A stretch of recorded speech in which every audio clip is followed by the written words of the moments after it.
Hello, dear students. Today we are going to start our next chapter, friction. Dear students, we will start our chapter with the famous physicist Newton. How many of you have listened about Newton? Okay, if not, then we will discuss about his first law.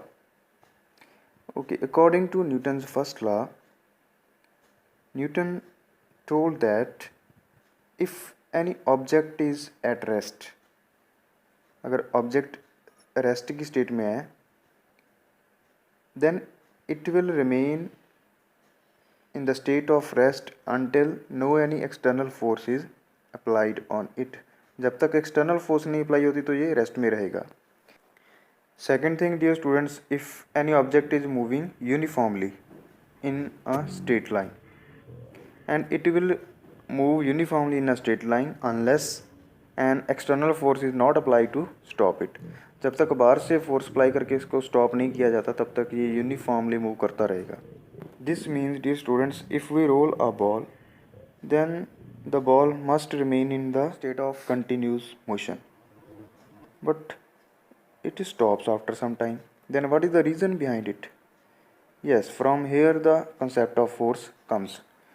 So, dear students, the force of friction may be defined as the force acting along the two surfaces in contact which opposes the motion of one body over the other is called the force of friction.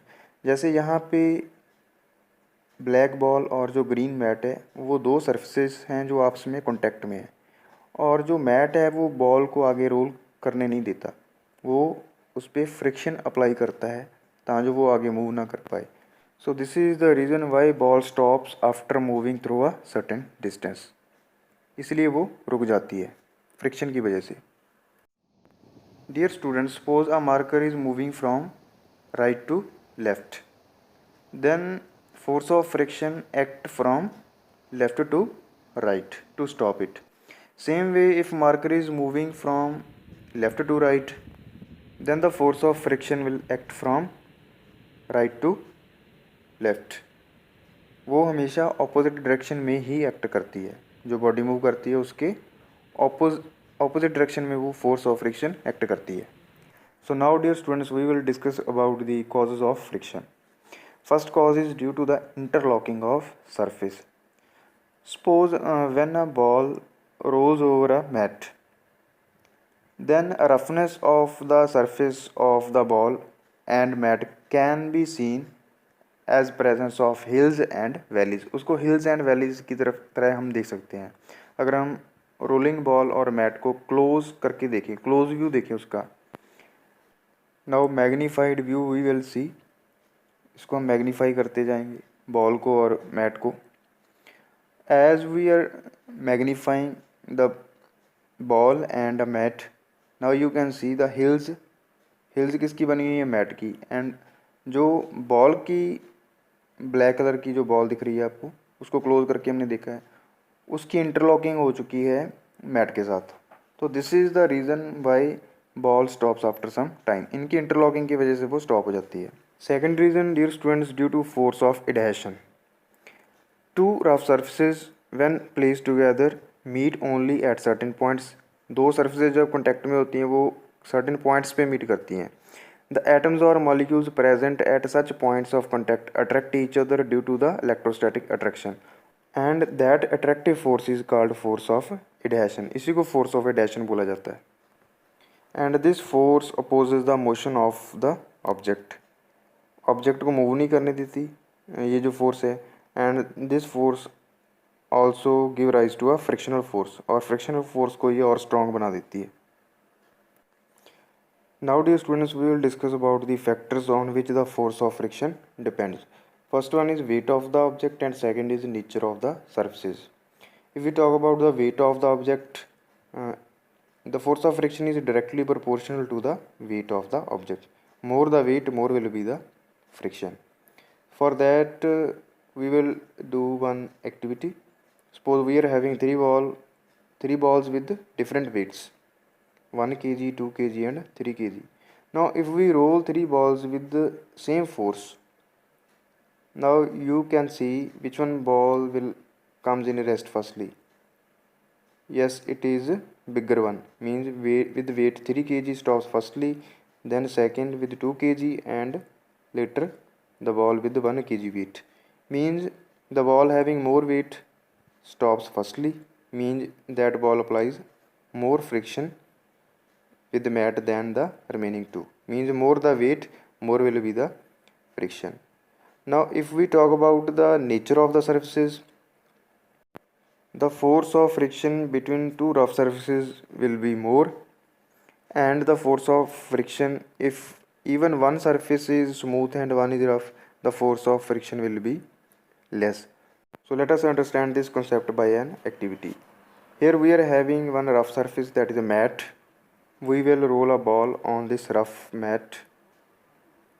Now all students note down where the ball will stop.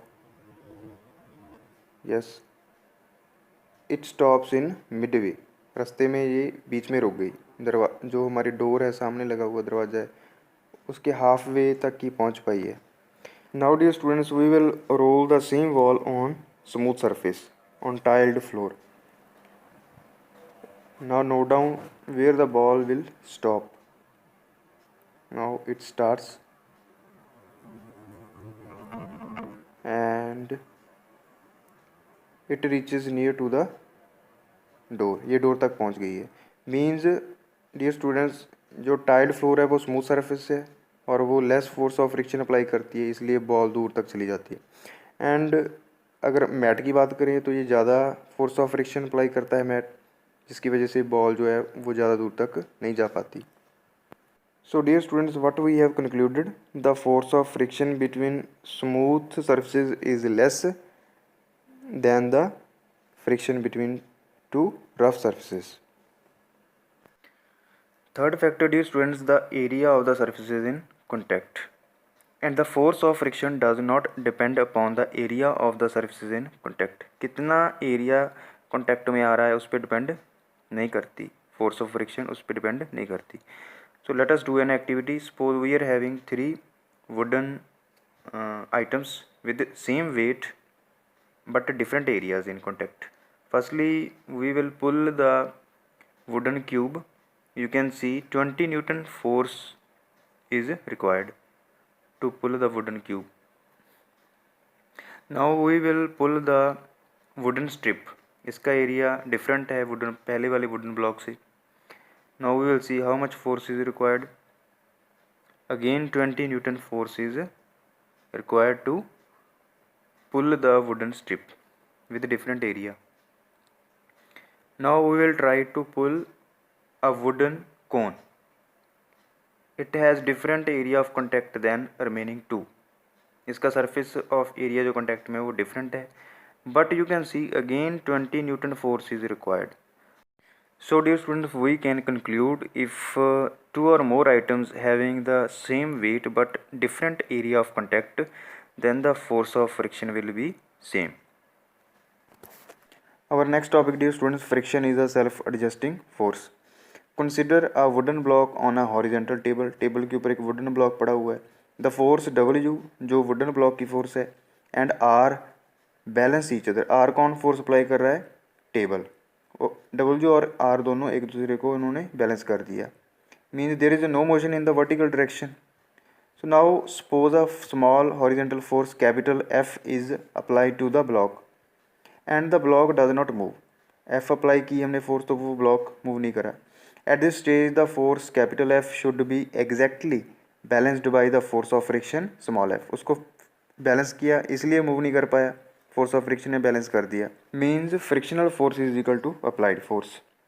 So if the applied force capital F is increased, अगर उसको increase कर दें and the block does not move, अगर block फिर भी move ना करे, then the force of friction small f will also increase at the same time. Means force of friction भी इंक्रीज हो गई. Since the force of friction adjusted self to the applied force, the force of friction is called self adjusting force. इसलिए इसको self adjusting force बोला जाता है. Dear students, friction is of 3 kind. Static friction, sliding friction, इसको kinetic भी बोल सकते हैं, and rolling friction. Firstly we will discuss about static friction. Friction is a self adjusting, ये हमने पढ़ लिया। Thus when the applied force is gradually increase, अगर फोर्स अप्लाई कर रहे हैं जो हम उसको इंक्रीज करते जाएं, the force of friction also increases at the same rate, but if the applied force is increased further a stage reaches when the body begins to move, body just move करना शुरू कर देती है। At this stage the force of static friction is maximum, जब भी उसने move करना शुरू किया उस पॉइंट पे जो स्टैटिक फ्रिक्शन थी वो सबसे ज़्यादा थी। So let us understand this concept by graph. Firstly plot X axis and Y axis. जो आपको वर्टिकल लाइन दिख रही है वो फोर्स ऑफ फ्रिक्शन को शो कर रही है। And dear students, simultaneously you can see video. अभी हम फोर्स अप्लाई कर रहे हैं तो ऑब्जेक्ट जो बुक है वो रुकी हुई है, जो सीधी लाइन शो कर रही है green line.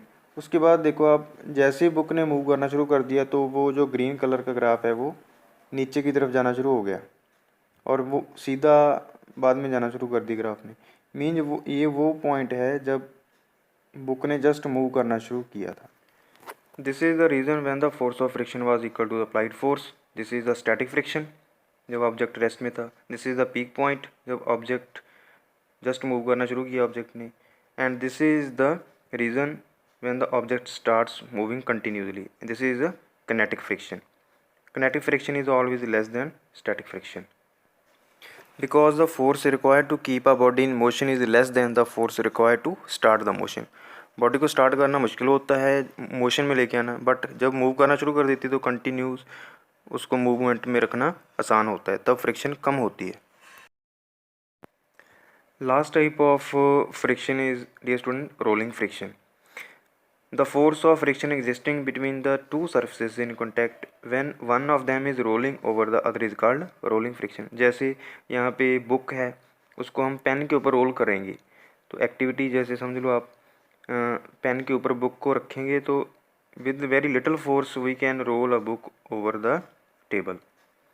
And you have to keep in mind, dear students, rolling friction is always less than static friction and sliding friction. For today that's it, dear students. Thank you.